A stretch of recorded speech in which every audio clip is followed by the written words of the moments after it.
بسم اللہ الرحمن الرحیم۔ السلام علیکم ناظرین، آج کی ویڈیو میں ہم آپ کو بتائیں گے پیغمبر خدا حضرت ابراہیم علیہ السلام کی ازواج مطہرات حضرت سارہ اور حضرت ہاجرہ کے بارے میں۔ ناظرین، جب نمرود نے حضرت ابراہیم علیہ السلام کو ملک بابل سے نکال دیا تو حضرت ابراہیم علیہ السلام ملک شام کی طرف روانہ ہوئے۔ ان کے ساتھ ان کی بیوی حضرت سارہ اور ان کے بھتیجے حضرت لوط علیہ السلام تھے۔ جب حضرت سارہ کا نکاح حضرت ابراہیم علیہ السلام کے ساتھ ہوا تو حضرت سارہ کافی آسودہ حال تھیں۔ ان کے پاس بہت سی زمینیں اور مویشی تھے۔ آپ نے تمام اموال حضرت ابراہیم علیہ السلام کو بخش دیے۔ حضرت ابراہیم علیہ السلام نے اپنی مہارت سے تمام امور کی اصلاح کی۔ مویشیوں اور زراعت میں ترقی ہوئی، یہاں تک کہ بابل میں کسی کا حال ان سے بہتر نہیں تھا۔ اس لیے یہ سارا مال نمرود نے حضرت ابراہیم علیہ السلام سے لینے کی کوشش کی،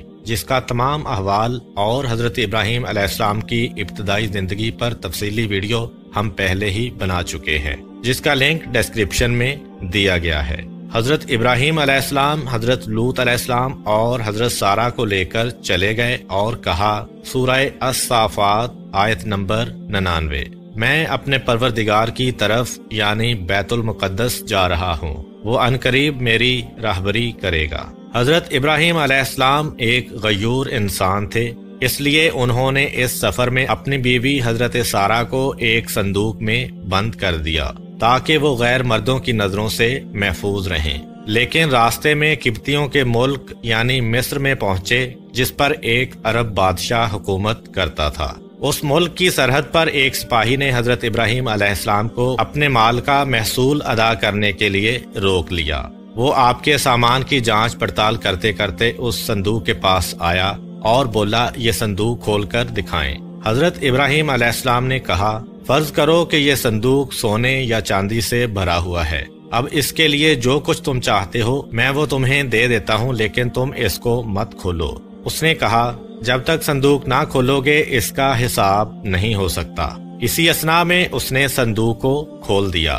جب اس کی نظر حضرت سارہ کے حسین و جمیل چہرے پر پڑی تو وہ کہنے لگا، اب تو میں جب تک تمہارے اور اس عورت کے بارے میں بادشاہ کو اطلاع نہ دے دوں تمہیں آگے نہیں جانے دوں گا۔ چنانچہ اس نے کسی شخص کو بھیج کر بادشاہ کو اس معاملے سے آگاہ کیا۔ بادشاہ نے چند لوگوں کو بھیجا کہ صندوق اٹھا کر لے آئیں۔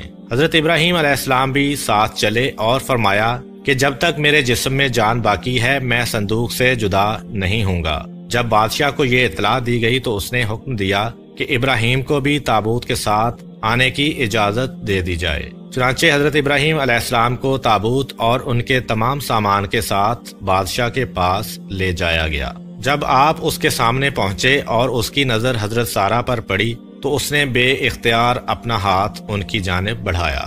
حضرت ابراہیم علیہ السلام جو غیرت و حمیت کا سرچشمہ تھے، وہ سخت پریشان ہوئے اور ادھر سے منہ پھیر کر اللہ تعالیٰ سے کہا، پروردگار میرے اہل حرم کو اس شخص کے ہاتھ سے محفوظ رکھنا۔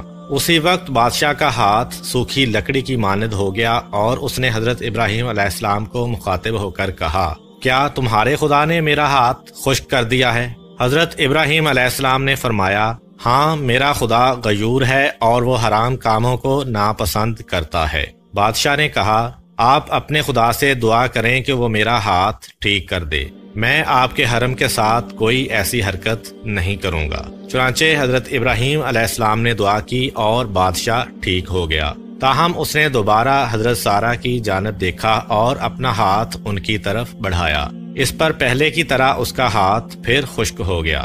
تب اس نے دوبارہ حضرت ابراہیم علیہ السلام سے دعا کی درخواست کی۔ آپ نے فرمایا، اب میں تمہارے ہاتھ کے شفا یاب ہونے کے لیے اس شرط پر دعا کروں گا کہ تم پھر سے اپنا ہاتھ آگے نہیں بڑھاؤ گے۔ اگر تم ایسا کرو اور تمہارا ہاتھ خشک ہو جائے تو پھر تم مجھ سے دعا کے لیے نہیں کہو گے۔ بادشاہ نے یہ شرط مان لی۔ تب ابراہیم علیہ السلام نے کہا، اے پروردگار، اگر یہ سچ کہہ رہا ہے تو اس کے ہاتھ کو ٹھیک کر دے۔